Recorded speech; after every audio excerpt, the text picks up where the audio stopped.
Hi friends, ഇന്ന് നല്ല വറുത്തരച്ച ഒരു അടിപൊളി ബീഫ് കറി ഉണ്ടാക്കിയാലോ. അപ്പോൾ ഇതിന് വേണ്ടിയിട്ട് ആദ്യമായിട്ട് ഒരു കപ്പ് തേങ്ങ, അതിലേക്ക് ഒരു സ്പൂണ് ചതച്ച മുളക്, ഒരു സ്പൂൺ പെരിഞ്ചീരകം, ഒരു സ്പൂൺ കുരുമുളക്, ഇതെല്ലാം ഇട്ടിട്ട് വെളിച്ചെണ്ണയിൽ നന്നായിട്ട് ഇതുപോലെ വഴറ്റിയെടുക്കുകയാണ്.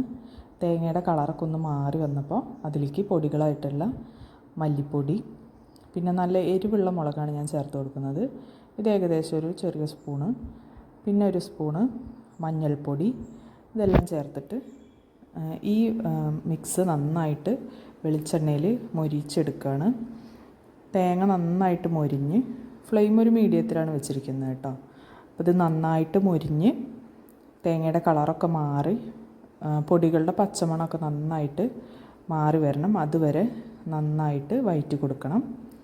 ഇതിപ്പോൾ എല്ലാം നല്ല സെറ്റായിട്ടുണ്ട്. ഇനി ഇത് തണുക്കാൻ വേണ്ടി മാറ്റി വയ്ക്കാം. ഇത് നന്നായിട്ട് കഴുകിയെടുത്തിട്ടുള്ള അര കിലോ ബീഫാണ്. ഇതിലേക്ക് ഒരു വലിയ സവാള അരിഞ്ഞതും പിന്നെ ചേർത്ത് കൊടുക്കുന്നത് ഇഞ്ചിയും വെളുത്തുള്ളിയും ചതച്ചത്, അതോട് ചേർത്ത് കൊടുത്തിട്ടുണ്ട്. പിന്നെ നമ്മളിതിലേക്ക് കുരുമുളക് പൊടിയാണ് ചേർത്ത് കൊടുക്കുന്നത്.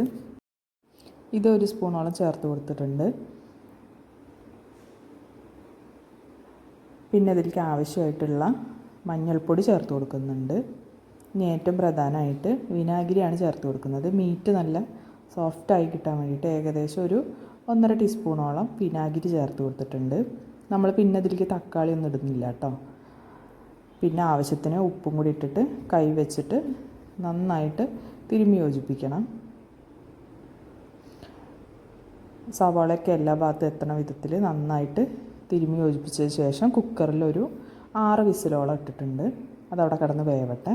ആ സമയം കൊണ്ട് നമുക്ക് കുറച്ച് സവാളയും ഒരു പച്ചമുളകും ഇച്ചിരി ഇഞ്ചി വെളുത്തുള്ളി ചതച്ചതും കൂടി നന്നായിട്ട് വഴറ്റുകയാണ്.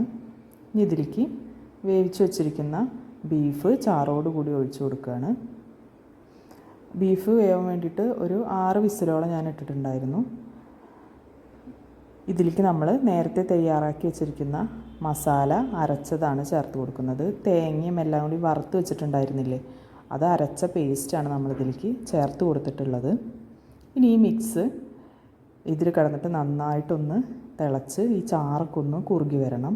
ഇത് നന്നായി തിളച്ച് കുറുകി വരുമ്പോൾ ഉപ്പൊക്കെ പാകമാണോ നോക്കിയതിന് ശേഷം ഇച്ചിരി മല്ലിയിലയും കൂടി തൂവിയിട്ട് ഫ്ലെയിം ഓഫ് ചെയ്യാം. ഇനി ഇത് തണുക്കുമ്പോഴേക്ക് ഇത്തിരിയും കൂടി ഒന്ന് കുറുകി വരും കേട്ടോ. അപ്പോൾ നമ്മുടെ എരിവും ഉപ്പും പുളിയും എല്ലാം നല്ല കറക്റ്റ് പാകമാണ്. മൺചട്ടിയിലായ കാരണം ഒന്നുകൂടി കുറുകി തണുക്കുമ്പോഴേക്കും നന്നായിട്ട് ചാറൊക്കെ ഒന്ന് കുറുകി വരും. അപ്പോൾ ഇതേ നമ്മുടെ അടിപൊളി വറുത്തരച്ച ബീഫ് കറി ഇവിടെ റെഡിയായി.